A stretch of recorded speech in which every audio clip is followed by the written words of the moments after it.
Ótimo. Então vamos lá. Eh, Super obrigada por vocês estarem aqui. Eu acho muito gostoso nesses momentos, poder compartilhar conteúdo, poder compartilhar conhecimento. E por que que eu escolhi falar para geriatras? Porque muitos, dentre os meus clientes são geriatras, têm dúvidas similares.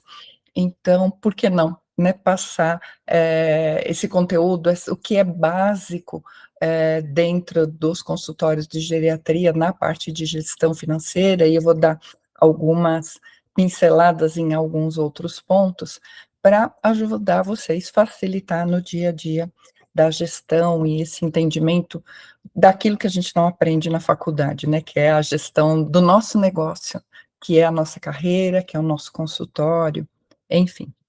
Então, vamos lá.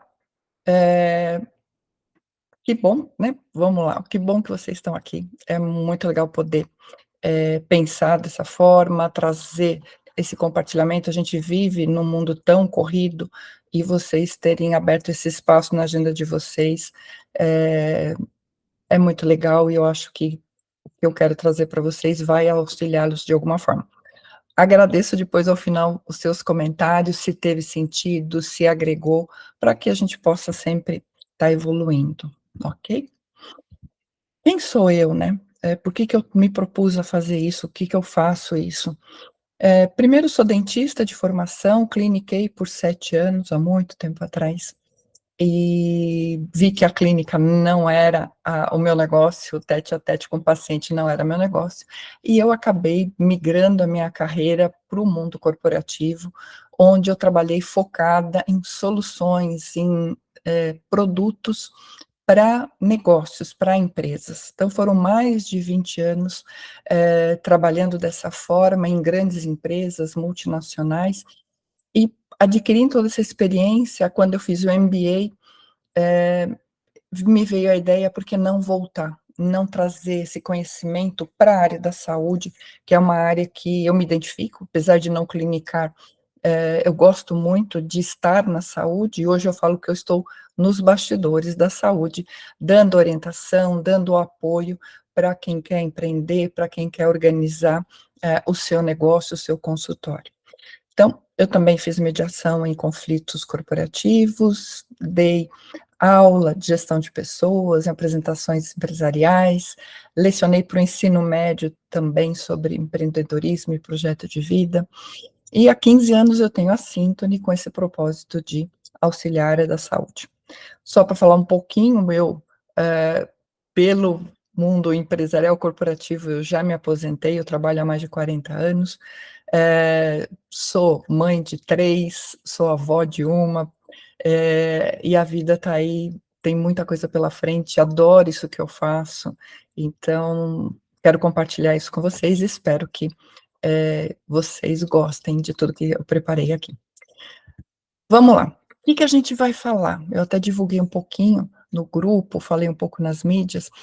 Eh, Muitas vezes na hora da consultoria, na hora que eu estou trabalhando a precificação com médicos, fonoaudiólogos, psicólogos, eh, a gente fala que a precificação é a base de tudo aquilo que você vai construir como seu negócio, seu consultório, sua clínica. Você precisa saber o quanto que você tem, o quanto você quer ganhar, como que é o mercado, quais são os custos, quais são as despesas. Então, a precificação, normalmente eu falo que ela é a base de tudo que você for pensar como os outros pilares da gestão, então a parte estratégica, a parte administrativa, a parte operacional, né, o dia a dia da clínica, o marketing, tudo isso tem que ter a precificação por baixo, por detrás, para você poder saber onde você vai direcionar os seus recursos financeiros e como que é esse retorno a partir da hora que você está trabalhando com as suas consultas, os seus atendimentos, como que isso vai retornar, né. Então, vamos falar precificação e eu vou mostrar todo o processo de como chegar no valor de hora clínica, como entender isso, tá. Como chegar nesse melhor valor, né, então, vou dar alguns exemplos de clientes, de outros profissionais que eu já atendi. quando e como reajustar os valores. Já atendi geriatra com 3 anos sem reajustar valor, e a gente fez todo um processo, qual seria o reajuste, por quê, qual o índice, para, não só a geriatra, no caso, ficar tranquila com esse raciocínio do reajuste, como também ela ter segurança e firmeza de colocar isso para os seus pacientes, preparar a secretária para falar sobre isso também. Outra coisa que eu vou, abordar é a questão de sociedade, alguns pontos de atenção, principalmente olhando sobre o foco financeiro, que é muito importante. Boa noite a quem está chegando aqui. Vou olhar a questão societária, dando algumas dicas sobre, a parte tributária, sobre cuidados nessa parte dos combinados, que são muito importantes, né. A gente começa os negócios com muita expectativa, e essas expectativas precisam ficar muito claras. Vou falar um pouquinho também sobre exposição e retorno nas mídias, né, é um ponto que sempre nos trazem aqui questionando quanto investir, como investir, se vale a pena. Então eu vou dar uma pincelada também nessas questões de mídia, de marketing, e também sobre atendimento. Cris, atendimento tem a ver com finanças? Tem. E daí a gente vai lá fechar, falando um pouco de público-alvo, de persona, de cliente. Vamos lá, próximo chart, eu quero chamar a atenção que muitos de vocês têm, várias atuações, têm vários chapéus aí, vários chapéus, na hora de atuar. Então, próprio consultório ou alugado, um coworking médico, isso também, atuando em hospitais, também na parte acadêmica, também trabalhando em pesquisa ou até mesmo no corporativo. Então são várias atuações, né, a gente vê que o faturamento, a receita de um geriatra muitas vezes tem vários, canais de entrada. Nessa nossa fala, nessa nossa aula hoje, eu vou focar o consultório, a quem está atuando no consultório. E daí, com o olhar daquele geriatra que quer olhar o seu resultado, e eu vou trazer alguns exemplos para a gente discutir. Lá adiante, eu vou deixar um espaço para dúvidas, mas se tiver alguma, aqui no desenvolvimento do que eu estiver falando, coloquem no chat que daí depois eu vou respondendo e para a gente não se perder e não perder a continuidade do assunto, ok? Então, vamos lá. Eu falei um pouco agora sobre a precificação, que eu entendo que ela é a base para os outros pilares da gestão. E quais são os outros pilares da gestão, né? Tem o marketing, tem a estratégia em si. A estratégia é você saber onde você quer chegar, como que você quer chegar, olhar a parte de investimentos, que é algo contínuo, se não no consultório, no próprio aprimoramento, de vocês, atualização, então, investimento é algo a ser visto. Toda a parte administrativa também faz parte da precificação, a operação em si, o dia a dia, e também, eu acho muito importante, a precificação, o resultado final dela é vocês entenderem quanto que efetivamente vai ou pode ir para a vida pessoal. Que a precificação, a gente está aqui falando, de olhar todos os custos, todas as despesas. Eu vou explicar um pouquinho mais cada um desses itens, sem aprofundar demais na teoria, é mais para vocês terem mais, domínio sobre esses conceitos e saber como olhá-los.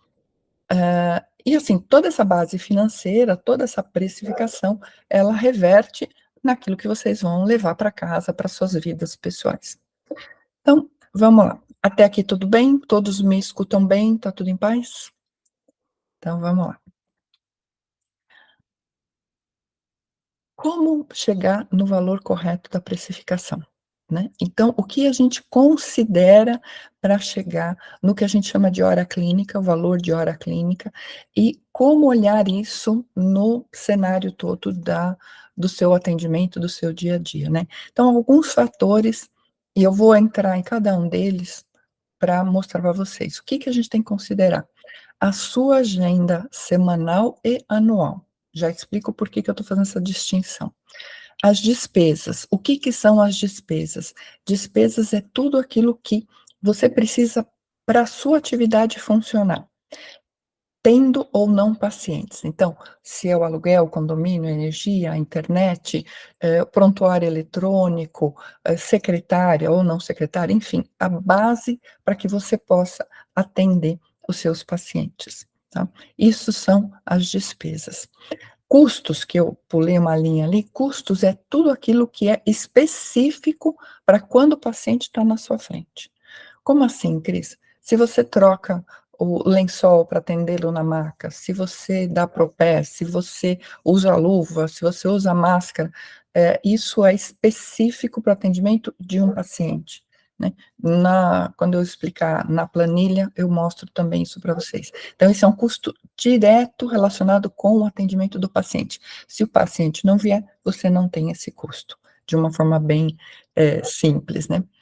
Tipos de atendimento. Vou falar também do atendimento presencial, da teleconsulta, da telemedicina, e o atendimento em domicílio, que muitos de vocês, né, os geriatras, têm também esse atendimento em domicílio e como pensar essa distinção entre os tipos de atendimento.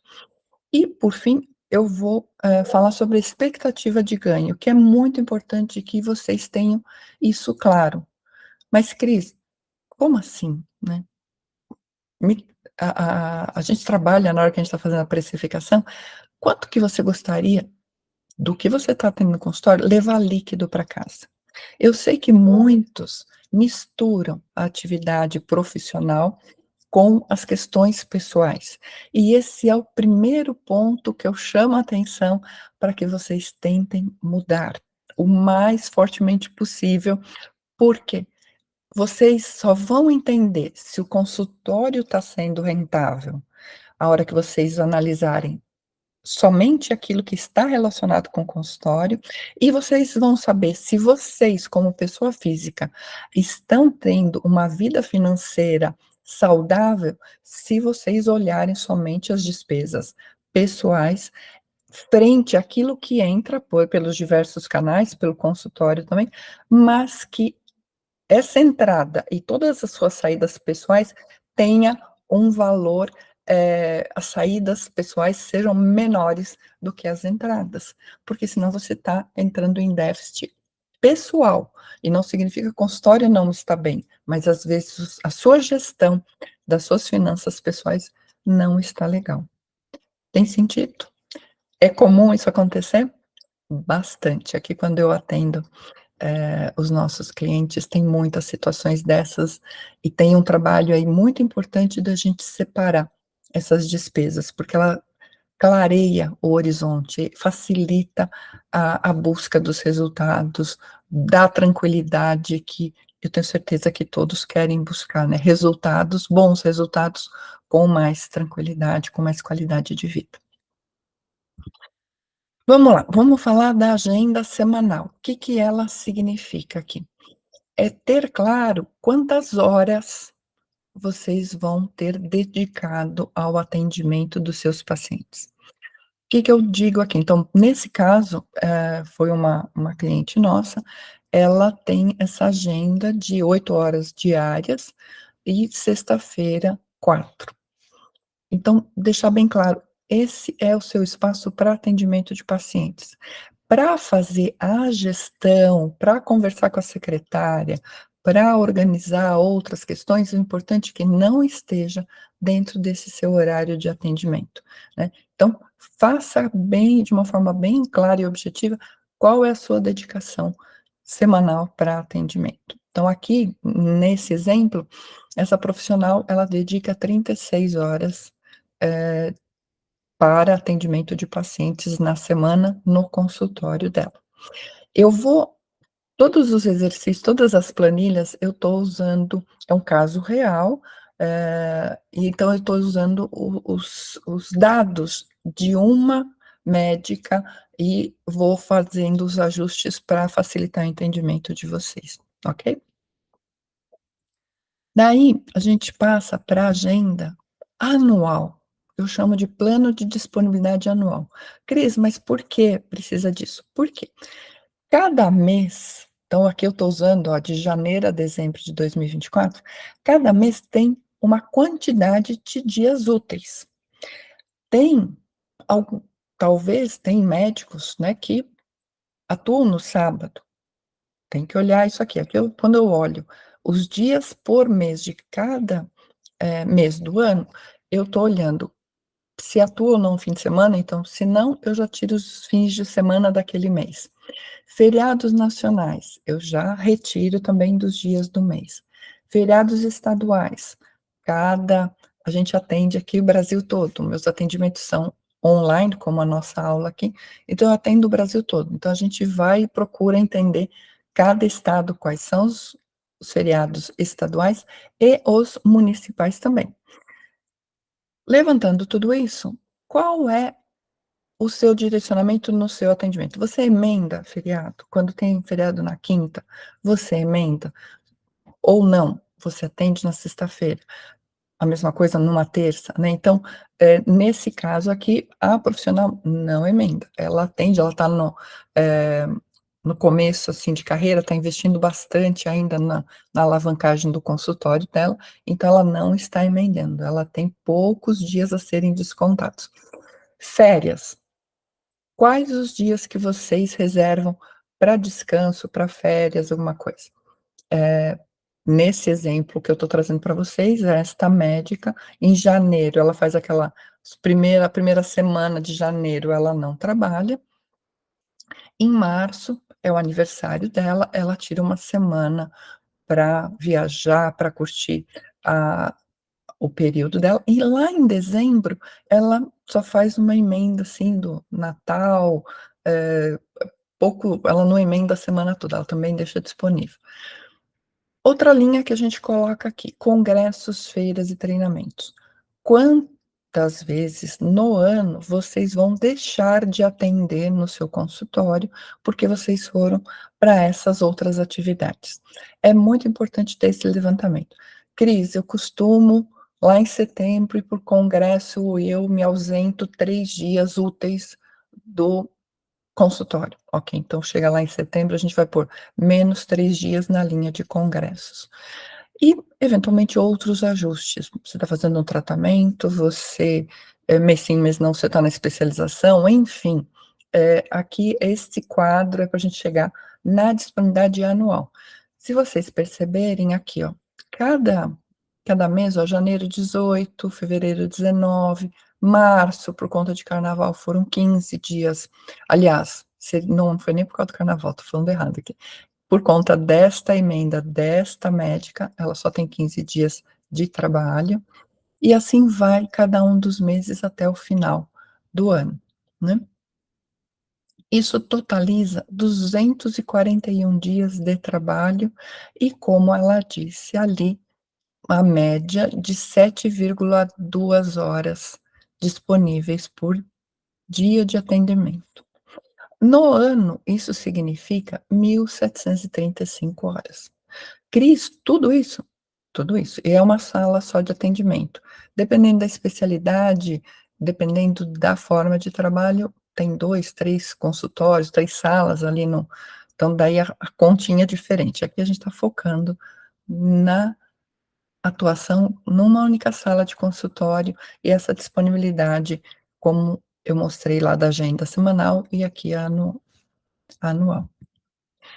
Daí a gente passa outra questão que é muito importante de ter bem claro quais são essas despesas, é, mapear, é anotar tudo. Então, nesse eu vou detalhar um pouquinho aqui, essas despesas para vocês terem uma ideia de como pensar. Aluguel é uma despesa mensal, o valor mensal, nesse exemplo, 2.900. Então tem aí toda a as o cálculo para esse valor, anual. Condomínio, também, qual é o valor do condomínio? Aqui, nesse exemplo, eu vou vocês falam: "Cris, mas é uma médica só, uma sala só e tudo isso de valor?". Ela tem uma sala dentro de um consultório que ela loca para outras finalidades. Então aqui eu levantei os custos de toda, da clínica, vamos dizer assim, e na parte de baixo, são as despesas exclusivas dela. Então, eu vou dividir todo esse custo pela metade das despesas do consultório e depois eu vou colocar as específicas dela. Então, só dando o exemplo aqui que eu trouxe realmente um caso real que tem uma certa complexidade, só para vocês terem uma ideia de como a gente analisa, como que é importante olhar esses valores, mas vamos voltar aqui para explicar a cada um deles. Então vamos lá, tem o aluguel, tem o condomínio, tem as concessionárias, luz, água, internet, IPTU, né? Então a gente pega o valor anual, divide por 12 para entender no mês, porque a nossa base vai ser o mês também. Outras despesas, material de escritório, de limpeza, enfim, quanto se gasta com faxineira, funcionários, se tem funcionários, se tem benefícios dados a esses funcionários, os encargos, fundo de garantia, quanto se paga pela contabilidade, quanto se paga para o conselho pela clínica, né? Aqui a gente está nessa parte superior aqui falando das questões da clínica. Nessa metade para baixo, metade da despesa do consultório, foi o que eu falei, aqui entra mês a mês o quanto que cabe a ela, tem o prontuário eletrônico, que é pago mensalmente, o marketing, aqui é um custo mensal da agência, de quem cuida do marketing para ela, e o ela tem um custo também, essa profissional, de videomaker, que uma vez por mês, ela vai ela contrata essa pessoa para fazer os vídeos e tudo, essa pessoa edita e depois faz as publicações mensais, né. Impulsionamento, ela ainda não está trabalhando com impulsionamento, mas tem muitos profissionais que fazem impulsionamento, então é mais uma linha para ser considerada. Aqui tem o conselho regional da pessoa física, então a gente dividiu o valor anual. Aqui o quanto que ela espera dedicar no ano em congressos, feiras e eventos. Então aqui ela fez uma reserva de 50.000, porque ela está investindo numa especialização, né. Então esses custos entram, essas despesas, desculpa, entram para fazer o cálculo, entra o valor total anual, né, que a gente soma tudo, é dividido isso pelas horas úteis de atendimento e aqui, preste atenção, a gente faz um ajuste de ociosidade. Essa médica que a gente atendeu, ela tem agenda lotada para alguns meses já para frente, pelo tipo de especialidade que ela tem, então a ociosidade dela é pequena.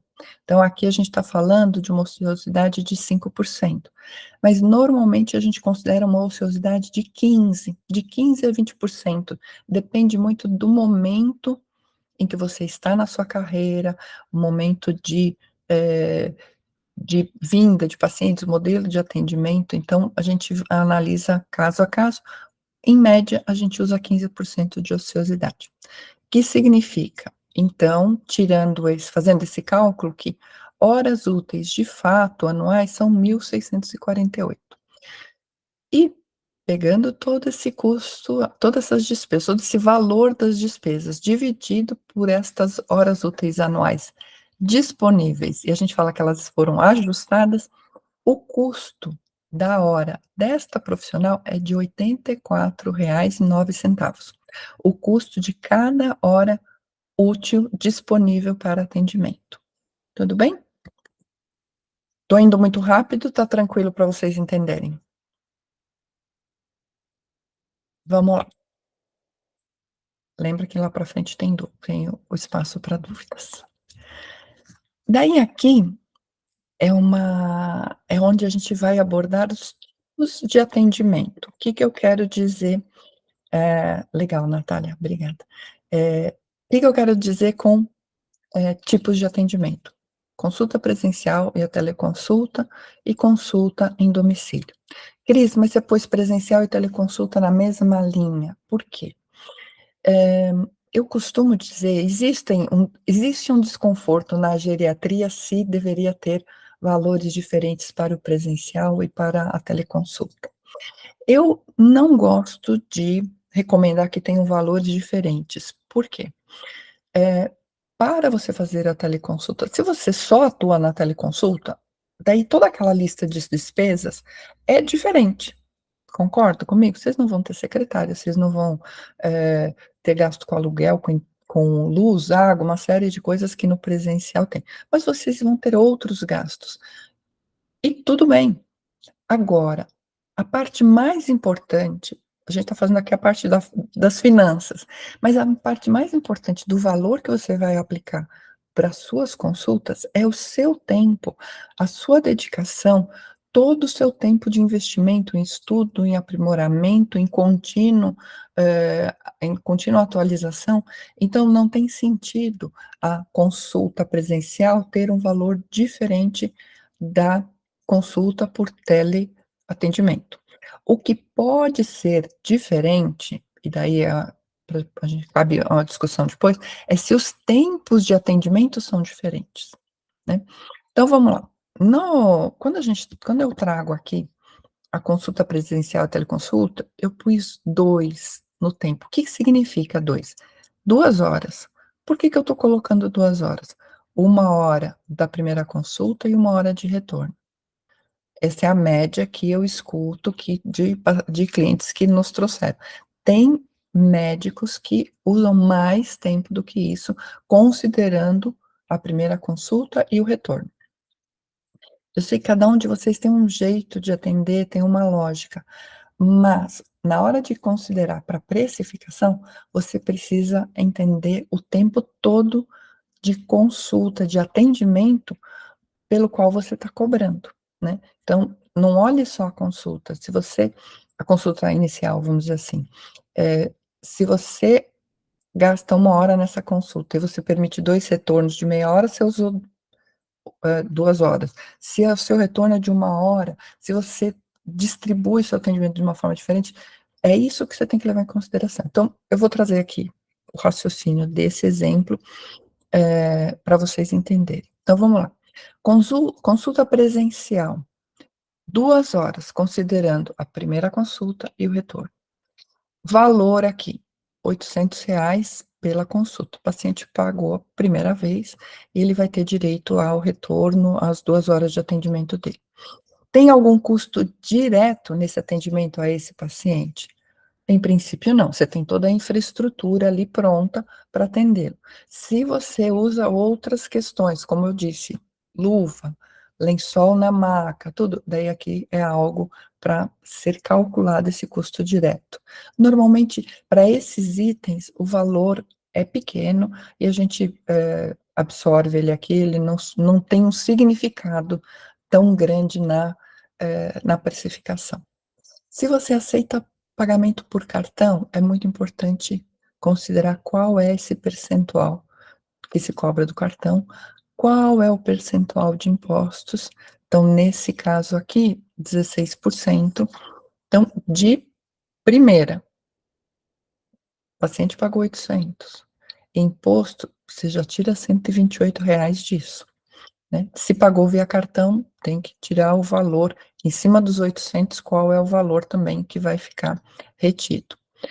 Nisso, daí a gente lembra que o valor da hora clínica, ó, vou até voltar para a gente ver, 84,09, aqui está o 168,19, são 2 horas.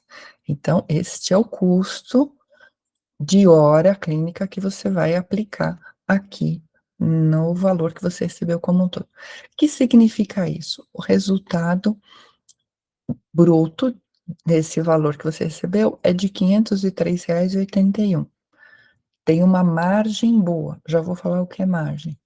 Mas o ganho por hora, daí é essa questão, você está ganhando aqui nesse exemplo R$ 251,91 por hora, né. Então o paciente veio uma vez, depois tem retorno, cada vez que você está atendendo ele, você vai ganhar 250 para cada atendimento, e não os 503,81.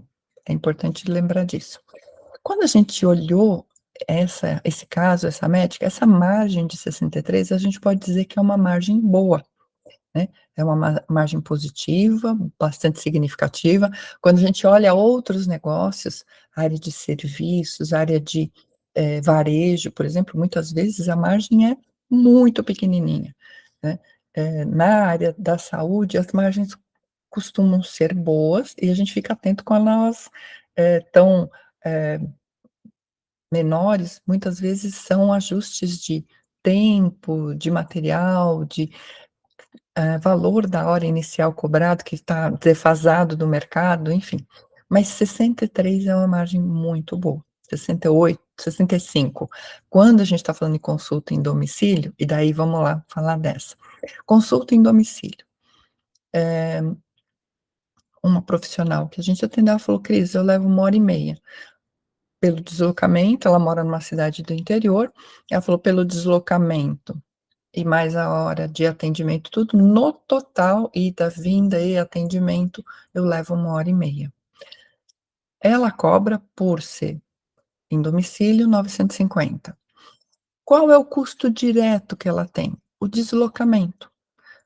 O Uber, o carro próprio, o que seja, ela tem um custo aqui direto que ela só vai ter porque ela está fazendo esse atendimento em domicílio.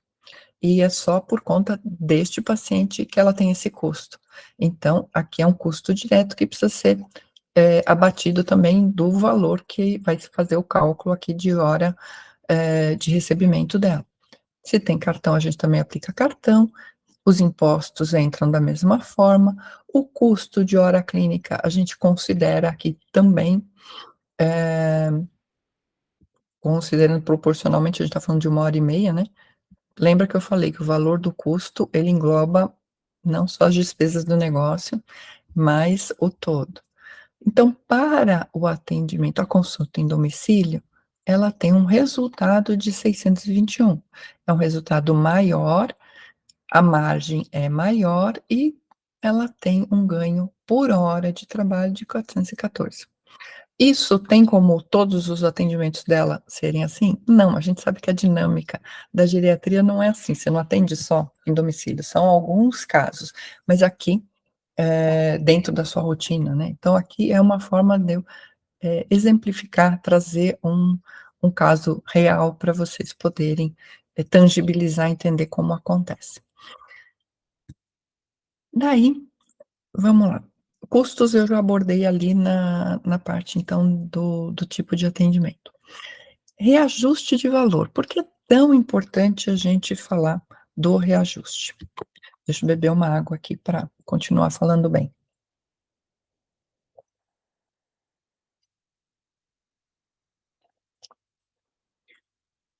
Vamos lá. Primeiro, reajuste de valores. É muito importante vocês estabelecerem uma periodicidade. No caso, ah, o anual eu acho que é o mais saudável, que se aplica melhor e o mais coerente de se justificar se algum paciente questionar. Eh, Escolas aumentam, hã, concessionárias aumentam, a inflação está aí, então tem como justificar, né, locação de imóvel residencial, comercial, sofrem reajuste, então tudo aumenta. Não tem sentido o profissional da saúde, o geriatra, no caso, não ter essa periodicidade de reajuste. "Cris, mas eu tenho medo de perder meus pacientes, deles não voltarem". Eu acho que é importante esse reajuste, quando a gente está falando de acompanhar a inflação, vamos dar um exemplo agora, a gente normalmente usa como índice de reajuste o IPCA. É o mais comum hoje em dia para locações, para uma série de contratos, a gente usa o IPCA. O IPCA, ele não tem um índice absurdo, 5%, 7%, raramente, né, mas a gente está ali, vamos pensar em 5%. Para uma consulta, como o exemplo ali de R$ 800, esse índice de correção, 5% vai ser R$ 40. Não é algo que vá mexer tanto no bolso do paciente, mas ele mexe no seu bolso, pessoa física, se você não faz o reajuste. Por quê? Porque você deixa de levar dinheiro para casa. Então, em casa, você vai ter que fazer um ajuste, aperto nas suas despesas, porque você está, de um ano para outro, deixando de atualizar o valor da sua consulta. Por isso que ele é tão importante de ser considerado, que seja pelo índice de inflação, anualmente precisa ter esse ajuste. Normalmente a gente arredonda, a gente sempre fala para o nosso cliente: "Pô, nesse exemplo que eu dei, 5% em cima de 840, vamos para 850, vamos para 900, não vai ser um valor que o paciente vai sentir tanto e você não vai deixar de de manter o seu líquido para a vida pessoal, ok? Um outro ponto que daí, até uma vez numa dessas aulas, um médico me perguntou: "Mas Cris, eu estou fazendo uma série de investimento, de especialização, fiz esse, como é que eu calculo, como é que eu acrescento isso no meu valor?". Primeiro que não dá para, não é a conta não é tão lógica, porque eu me especializei em uma área, eu vou acrescentar tanto. Mas eu me especializei em mais tal coisa, vou acrescentar mais tanto. Não, a gente tem que fazer o ajuste pela especialização, porque ela vai te dando uma autoridade, vai te dando um embasamento maior, mas, se você fez 10 especializações, não tem como aumentar 10 vezes o teu valor, porque tem uma outra coisa chamada de mercado, de concorrência de colegas. Então, tem que ser muito claro para você qual é o seu nicho de atuação, qual é o paciente, o nível socioeconômico do seu paciente e qual é esse nicho de atendimento. Se cabe os 800, como eu trouxe aqui no exemplo, ótimo. Tem outros lugares, né, no Brasil, nessa imensidão que uma consulta de 350 está perfeita para a área em que está, para o público, que demanda a geriatria em determinados locais. Então tem este olhar também. A sua especialização, ela te faz manter atualizado, te dá mais capacidade, mais capacitação para uma série de melhorias no seu atendimento, nas soluções das questões de saúde do seu paciente, mas ela não é simplesmente um multiplicador para aumentar o seu valor. Sim, ele deve ser considerado também, mas não astronomicamente subir. Tem sentido? Dúvidas? Depois a gente fala mais sobre isso. Outro ponto que eu acho muito interessante é trabalhar a comunicação. E eu sei que cada profissional tem o jeito de lidar com os seus pacientes, a sua secretária também tem o jeito de falar. Então, eh, se você tem a regra de tem ou vai ter a regra de anualmente fazer um reajuste, você já tem claro, e para suas secretárias, que, por exemplo, janeiro é um mês de reajuste. E janeiro é um bom mês? Não sei dizer agora especialmente para você, mas a gente normalmente analisa quais são os meses que talvez o paciente não sinta tanto essa mudança. Se mudar em janeiro, fevereiro, ele já tem tantas outras contas igual a gente, né, ali o IPTU, eh, o IPVA e tantos impostos, talvez seja mais prudente você atualizar os seus valores em novembro, em dezembro. Daí o paciente não tem a surpresa de em janeiro ter mais este aumento. Então é muito estratégico, eh, como que você vai levar esse reajuste periodicamente, de forma que não assuste o paciente. O que eu sempre falo nessa questão da comunicação, então, tem situações, eu já orientei médicos a comunicarem previamente, dependendo do tipo de atuação, né, às vezes são tratamentos, mais espaçados, né, alguns meses de tratamento, a comunicar com antecedência à base de pacientes. 3 meses, 60 dias antes, né, a secretária já vai avisando para que o paciente se prepare. Formas de pagamento também. é importante comunicar. Se você disponibiliza formas diferentes de pagamento, eh, não precisa nem tanto o comunicar, mas você ter claro que as suas formas de pagamento podem, impactar no seu resultado líquido, né. Então, cuidado, atenção nisso. E desconto é algo que também eu gosto de orientar para que você tenha muito claro. É como se você fizesse uma tabela de preços, você fala: "Esse é valor cheio, este é valor para eu atender os pais dos meus colegas, familiares", enfim, você já define qual é este valor e qual é o limite de abrangência.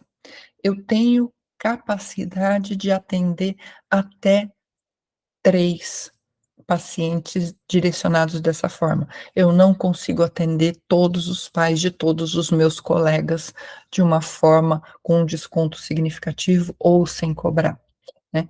É muito importante, lembra ali o exercício que eu fiz, R$ 84 de custo hora. Então, se você atende alguém sem cobrar, você está tirando do seu bolso, usando esse exemplo, R$ 84. Né. Então, essa você ter ideia da precificação é importante para você poder fazer essa gestão também. Voltando no desconto, se você acha que cabe ter pacientes, situações onde você oferece o desconto, tenha isso definido, claro, orientado para sua secretária, combinado em que momentos, como isso vai se aplicar, para que você não fique em saia justa e que você também não saia oferecendo desconto à torto à direito. Tem às vezes secretárias que são boazinhas e que dão desconto lá na frente sem, o médico saber. Cuidado, façam a gestão financeira do seu dia a dia com atenção, porque é importante, né, um pouquinho aqui, um pouquinho ali, chega no final do mês a conta não fecha, né. Vamos lá, próximo ponto importante para a gente falar, projeção de ganho. O que que eu quero dizer com isso? Muitas vezes, o médico chega aqui comigo e fala: "Cris, eu quero ganhar líquido por mês", esse exemplo que eu pus, 35.000, 20.000, 18.000, cada um tem a sua realidade, a sua expectativa de vida e expectativa de ganho. Então, por isso a gente fala em projeção, e quando a gente faz esse cálculo, é realmente uma projeção, mas é algo que pode ou não acontecer. E por quê? Vamos dar um exemplo. Nesse caso, a meta mensal de retirada líquida é de 35.000. No ano, isso significa, só pelo consultório, tá, a gente tá falando só de consultório, uma entrada de R$ 420.000 ano. Com aquela quantidade de horas úteis que a gente fez lá o ajuste, tudo que são as 1.648, o lucro por hora de trabalho tem que ser 254,85.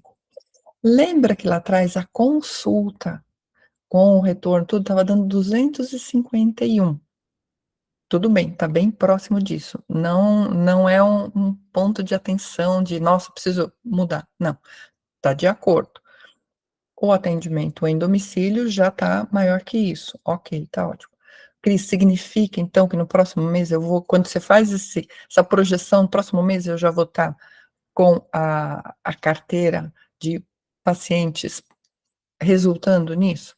Não, isso é uma estimativa para daí voltar, e a gente teve uma situação de uma geriatra que a gente, fazia 3 anos que ela não reajustava o preço, e e ela tinha os dias corretos, certinhos para atender, e ela não queria extrapolar esses horários. Ela tem filhos pequenos, quer preservar a qualidade de vida, quer levar os filhos na escola, então ela ajustou a agenda dela de uma forma que ela conseguisse ter essa qualidade de vida, mas ela queria ganhar um líquido maior no final do mês. O que que a gente olhou no caso dela? Que ela sim precisaria fazer o reajuste do valor, e fizemos o cálculo, mostramos para ela qual seria o ideal, considerando colegas, considerando há quanto tempo ela não reajustava. Fizemos uma proposta do valor final de consulta e também que ela, para chegar naquele valor, ela deveria aumentar 2 horas de atendimento na semana. Se a gente for pensar, 2 horas na semana não é tanto assim, né. E ela levou essa nossa análise para casa e pensou na reunião seguinte, quando fomos fazer o fechamento de todo o processo, ela falou: "Cris, eu não vou aumentar o valor todo que vocês me sugeriram, vou chegar quase lá, porque eu vou ficar mais confortável, e em vez de aumentar 2 horários na semana, eu consigo aumentar 3 e não vai me pesar". Que aconteceu? Dali uns 3 meses, a gente voltou a falar, e ela, muito feliz, ela falou: "Cris, estou quase chegando no valor que eu projetei". Por que quase chegando? Porque tem essas coisas, tem um mês que nem sempre os pacientes, né, aquela ociosidade, nem sempre comparecem, um mês é mais curto, tem enfim, não é um carimbou que vai acontecer isso exatamente todo mês, né. A gente sabe que não é assim, mas você tendo esse objetivo, esta linha ali de sinalização, fica mais fácil de você se controlar e controlar a gestão do que está acontecendo. Vai ser mais difícil você falar assim: "Ah, hoje eu não vou atender porque eu não estou afim". Não, eu vou atender porque eu tenho uma projeção. Você planeja melhor essa sua evolução do seu resultado na sua carteira de dia a dia de atuação. De novo a minha pergunta: tem sentido para vocês? Depois quero que vocês tragam aí as dúvidas para a gente poder, esclarecer melhor. Vamos lá, parte de precificação, aquilo que eu falei, é super importante a gente ter, esse ponto em consideração e vocês terem claro qual qual é, esse olhar para a precificação, a importância para vocês depois olharem, o dia a dia e pensar no que pode ser ajustado. Vamos lá. Agora vamos falar de sociedade. O que que já aconteceu algumas vezes aqui com a gente, da gente, encontrou com alguns profissionais. Primeiro, sociedade com vários médicos, muitas vezes nem se conhecem muito bem, o contador atende todo mundo, mas a gente médico nem sabe o nome do contador, nem a cara, porque é um dos médicos distribui, faz a divisão lá de quanto cada um tem que o contador já faz essa continha, mas um que é responsável por dividir, e daí o que que pode acontecer? Pode dar tudo certo a vida inteira, como pode não dar. Eu já acompanhei uma médica, não geriatra nesse caso, e ela tinha sociedade só com um outro médico, e este outro médico não recolhia os impostos que cabiam a ele. Ela só foi descobrir isso depois de muito tempo, quando ela foi ver, ele estava com problema de vida, de saúde, não sei o quê, ela teve que assumir, porque a sociedade estava lá, estava estabelecido os 2 sócios, a responsabilidade deles era igual. Ela, com o valor foi, bastante significativo, ela teve que abrir mão de grande parte da reserva de vida dela, aquilo que ela tinha feito para depois, para aposentadoria, para viagens, para a vida, ela teve que abrir mão daquilo para poder pôr em ordem os tributos que estavam atrasados do consultório. Não é nem do consultório, é do CNPJ, porque eles atuavam em lugares diferentes, não nem se viam, mas estavam juntos numa sociedade médica. Então, ponto de atenção é ter muito claro que pessoas são diferentes, sonhos e objetivos são diferentes, eh, formas de trabalhar são diferentes. Então, se você tem um sócio, discuta, discuta no bom sentido, né, aborde de uma forma clara, objetiva. Se tá dando tudo certo, tá tudo acontecendo bonitinho, ah, que legal, vamos, o que que cabe a cada um. E se não der certo, como que vão ficar as responsabilidades? Isso está previsto no contrato social da empresa? Se acontecer algo com um dos 2, se um se divorciar, Vai impactar na empresa? Se um dos 2 falecer, vai impactar na empresa? O cônjuge vai virar sócio do médico que permanece? São pontos que parecem bobagem, mas não são, porque eles impactam seriamente nas reservas financeiras, se esses cuidados não forem, atendidos, não forem olhados, né. Então, eu coloquei aqui, ó, esses pontos de atenção. Sonhos e objetivos são diferentes, então, não se os 2 estão alugando uma sala clínica, né, o consultório é conjunto, qual vai ser esse cuidado? Como que vai ser a divisão? "Ah, Cris, 50-50". É o que eu escuto na maioria das vezes. "Ah, é 50-50, a gente combinou isso, tudo". Só que você está começando a sua trajetória, tudo bem 50-50, porque os 2 não estão ganhando, os 2 estão ali, os 2 lados estão ali querendo que o consultório dê certo e se empenhando. Mas, ok, vão se empenhar e a vida vai seguir, os resultados vão aparecer. Muitas vezes um com um crescimento maior que o outro e vai usar toda a estrutura do consultório muito mais do que o outro. Daí continua sendo justo 50-50? Não, né.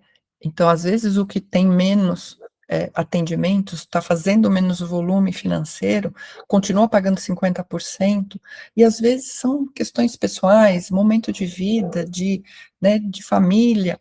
Então, isso precisa ser discutido, porque não é justo, né, às vezes, um estar com uma sobrecarga maior de despesas, sendo que o outro usa mais aquele espaço.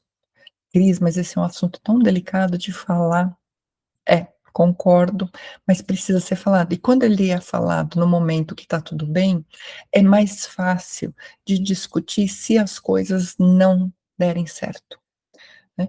Cris, mas assim você está falando, você está, né, tá jogando, pensamento negativo, não vai dar certo, já estou pensando no insucesso. Não, isso é ser realista, né. Eu vejo não só na área da saúde, mas na vida, muita gente considerando só o lado bom das coisas. "Ah, vai dar tudo certo, vai dar tudo certo, vai dar tudo certo". A proporção de vai dar tudo certo, muitas vezes é igual ou menor do que não dá certo. E a gente precisa estar preparado, né. Não é: "Ah, não, vai dar tudo certo e vamos embora, se não der eu depois eu vejo".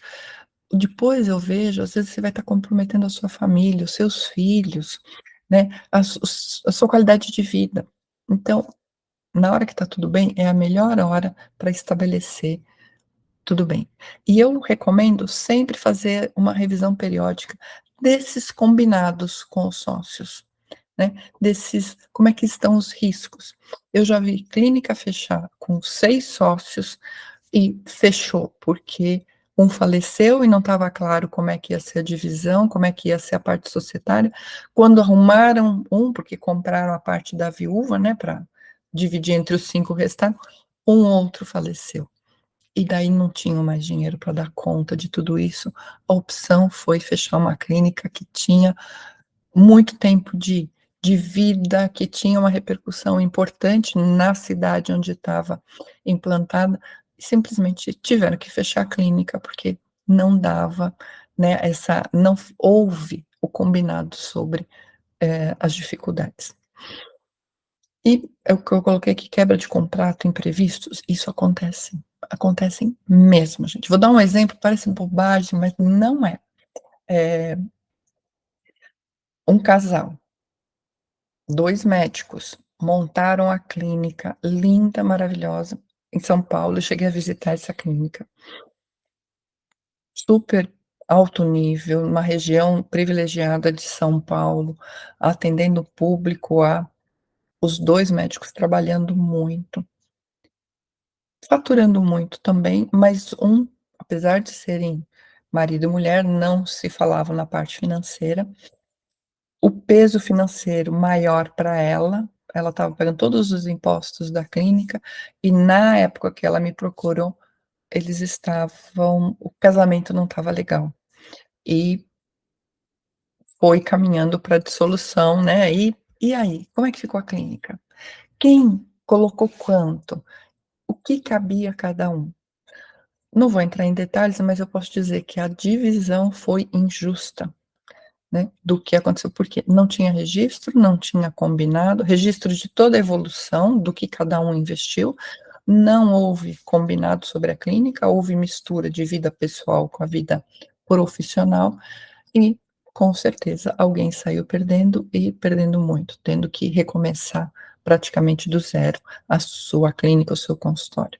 Então, vale a pena dedicar um tempo a esse assunto.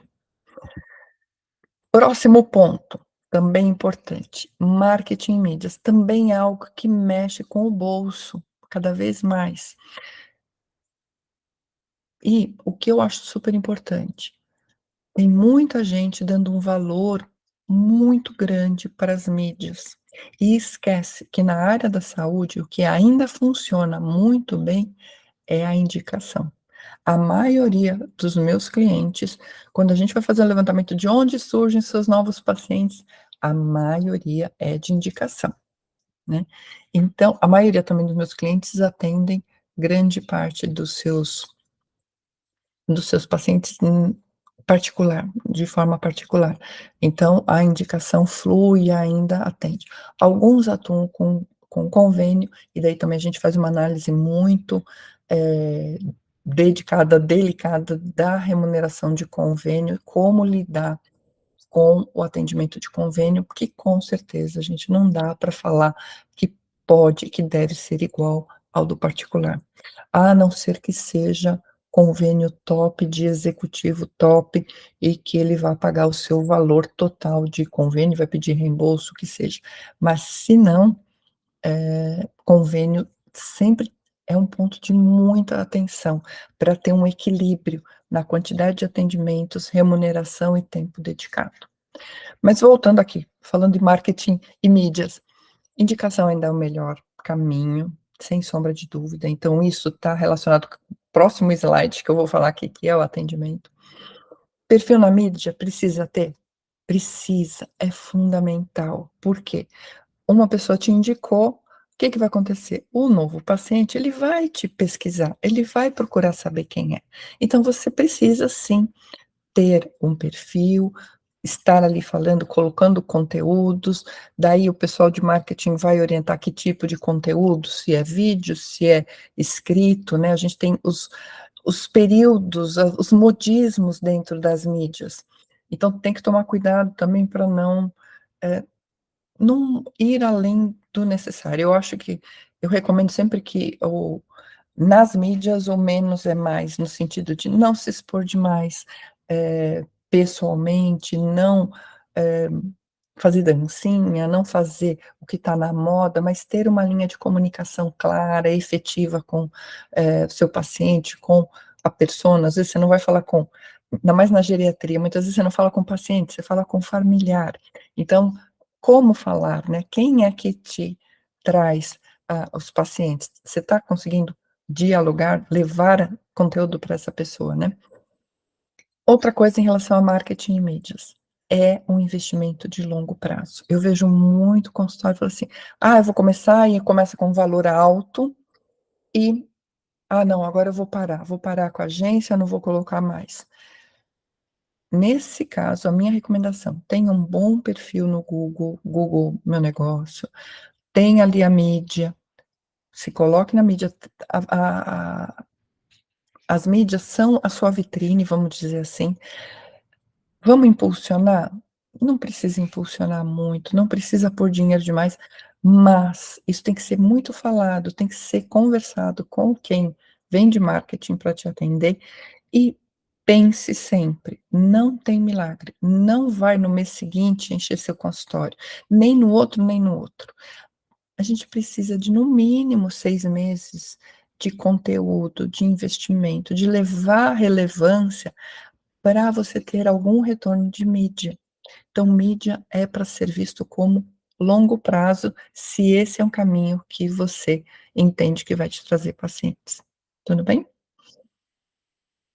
E uma das coisas super, super importantes, a expectativa que a gente gera nas mídias, ela tem que reverberar no atendimento. Então não adianta você fazer uma mega campanha, você estar ali falando de uma forma acolhedora, mas, né, trazendo conteúdo significativo, relevante para o seu paciente e na hora do atendimento, o atendimento não casar com aquilo que você está falando na mídia. Então, daí vamos para o atendimento, que eu acho que é a forma da gente ir consolidando aqui a nossa fala. Quem você atende? O paciente. Mas quem interage com você? Quem tem que gostar de você além do paciente? O familiar, o cuidador, o responsável por aquele paciente. Então, a sua interlocução tem que abordar todos eles. O seu atendimento, a sua forma de atendimento também tem que ser entendida pelos seus colaboradores e pelos seus colegas, né, porque é o conjunto. Daí eu falo, atendimento, eu deveria ter colocado aqui barra comunicação. É a forma como você se comunica com o mercado, não só com o seu paciente.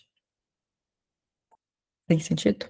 Eu acho que vale muito a pena investir nesse ponto, validar se, havendo uma coerência em todo esse processo, no atendimento ao paciente, na fala, nas conversas com os familiares, com os cuidadores, se os seus colaboradores têm o mesmo entendimento que você, a mesma forma de atendimento ou até melhor, já encontrei muita clínica onde a recepção era espetacular, super acolhedora, já levei como exemplo para vários cursos que eu dei, então, o colaborador tem que estar ali alinhadíssimo com você, com a sua estratégia, aonde você quer chegar.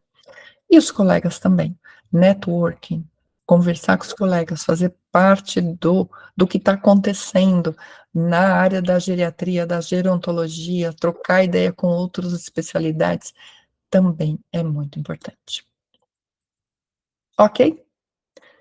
Dúvidas? Alguém quer trazer alguma dúvida para a gente discutir aqui?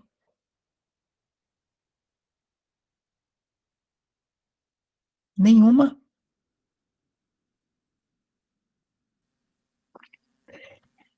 Tira o seu, você está com sem som.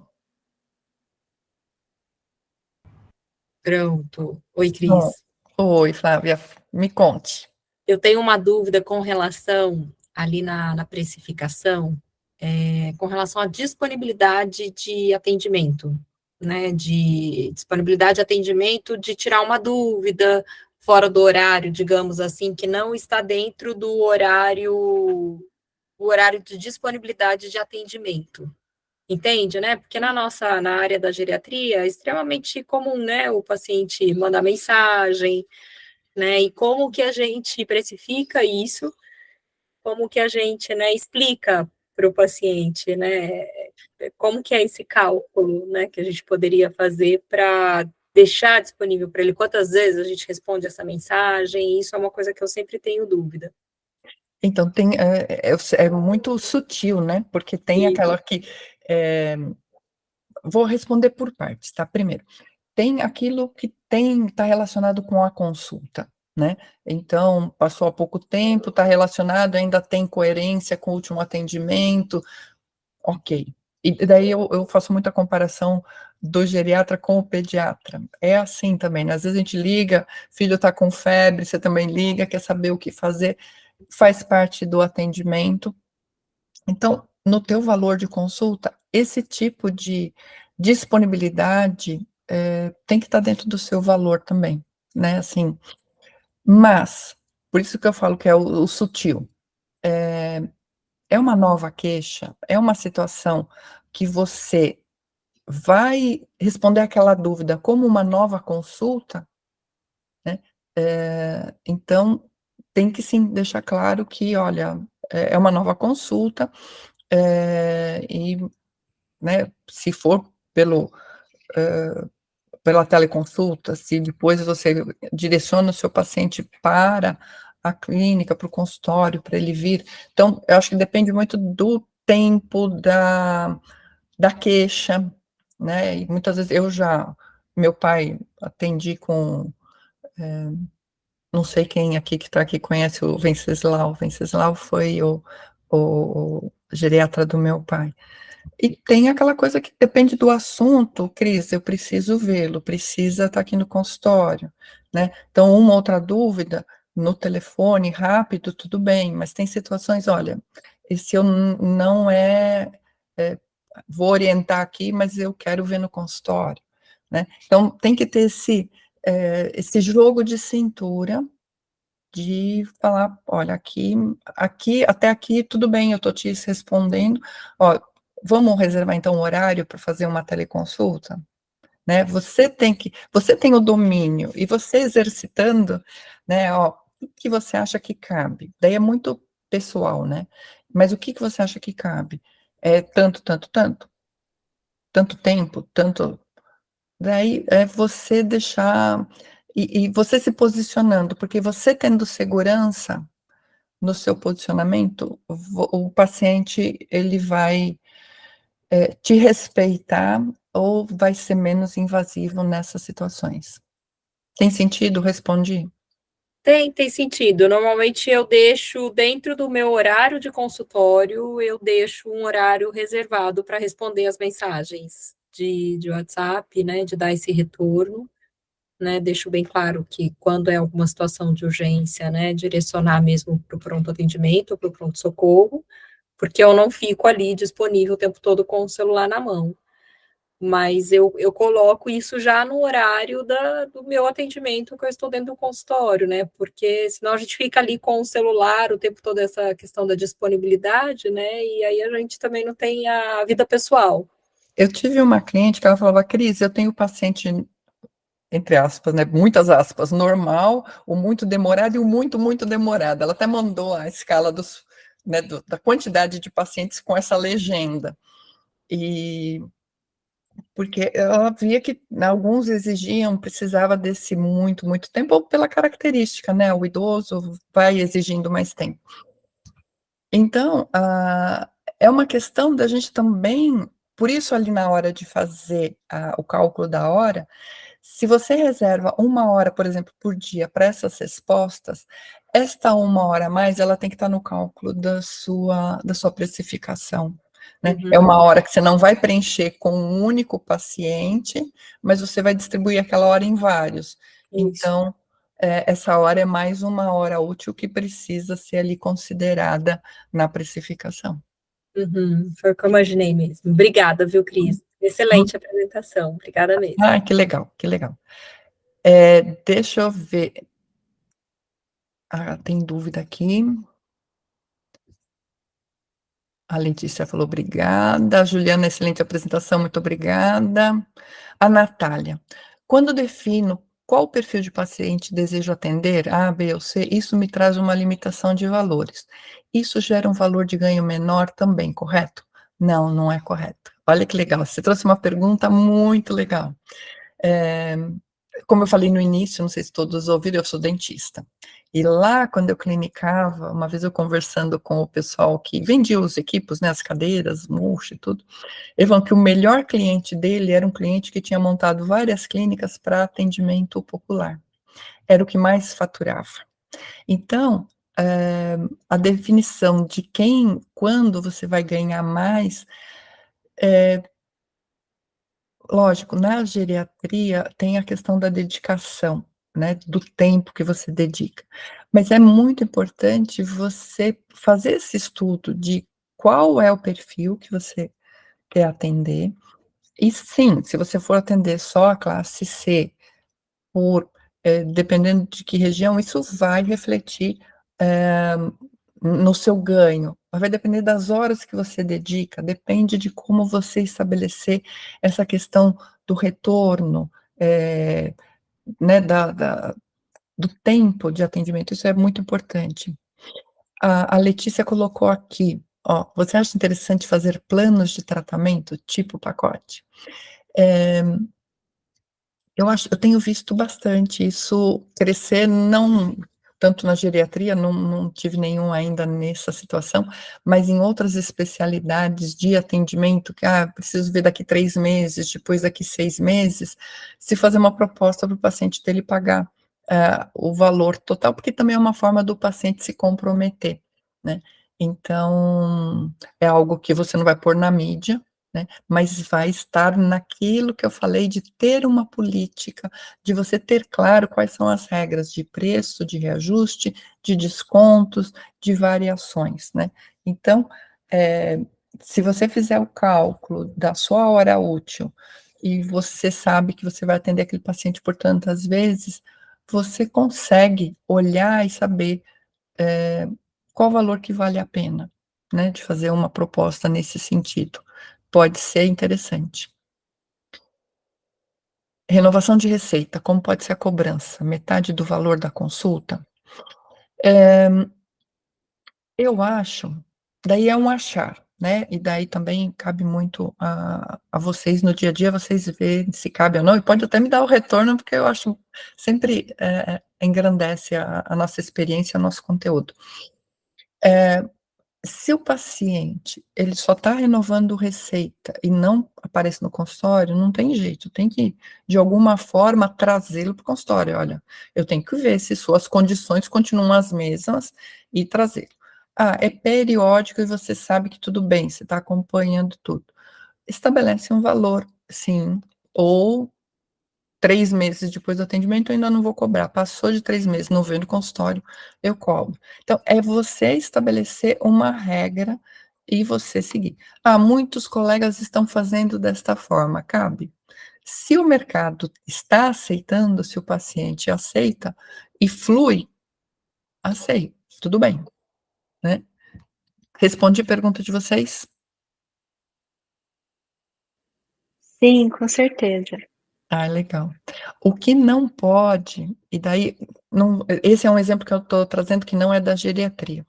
Mas tem outras especialidades que, às vezes, o profissional não percebe que ele está dedicando mais tempo a um determinado procedimento, um tipo de atendimento, e aquilo consome muito do tempo dele e ele não é remunerado por esse tempo. Porque a gente que trabalha com serviços, né, eu também estou aqui falando com vocês, é isso, a gente é remunerado pelo nosso conhecimento, pelo nosso tempo. Então, se você está dando muito tempo e não está recebendo por esse tempo, não fecha a balança, você não vai conseguir ter a remuneração que você gostaria no final do mês. Então, tem que ficar atento a isso. Uns meses atrás, eu atendi uma psicóloga que tinha alguns tipos diferentes de atendimento, e um deles, ela falou: "Cris, eu levo 2 horas para gerar um relatório, uma análise, um perfil lá que ela desenvolvia". Quando veio o quanto que ela recebia e quanto ela dedicava, a conta era negativa, ela estava pagando para trabalhar. Então, quando a gente orientou: "Olha, cancela esse contrato", né, que era uma empresa terceira. Só de cancelar, você já vai ver que a tua agenda vai melhorar e você vai ter mais tempo para o paciente que remunera melhor, né. Então, essa análise tem que ser feita também, né. Um outro exemplo, convênio, eu falei um pouquinho só.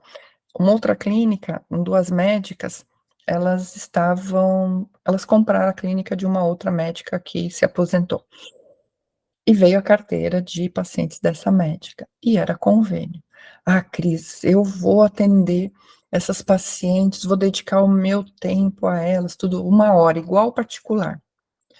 Daí a gente fez as contas, a gente falou: "Não pode, não dá", porque o que o convênio remunerava elas era quase o custo da hora. A clínica bonita, de top, com vários equipamentos, tudo, tinha um custo alto, ela não podia atender só convênio, senão elas iam quebrar. Então o que que daí a recomendação, a gente sabe que não é o mais adequado, mas o convênio, você não pode dedicar o mesmo tempo, porque senão você não consegue ter uma vida de qualidade. Então tem que ter um equilíbrio. Então qual era a orientação para elas? Você quer ter mais tempo para atender? Ok, saiba que você vai ganhar menos aqui, então divida a sua agenda de forma que você eh, atenda um número X ou deixe aberto um número X de pacientes particulares e um volume menor para convênio. E sempre fazendo a revisão dos valores de convênio, né, porque às vezes não vale a pena nem, atender, não fecha a conta, né. Infelizmente, essa é uma realidade dura e que muita gente fica atolado na carreira, porque não consegue perceber essa dificuldade, ok? Tem sentido?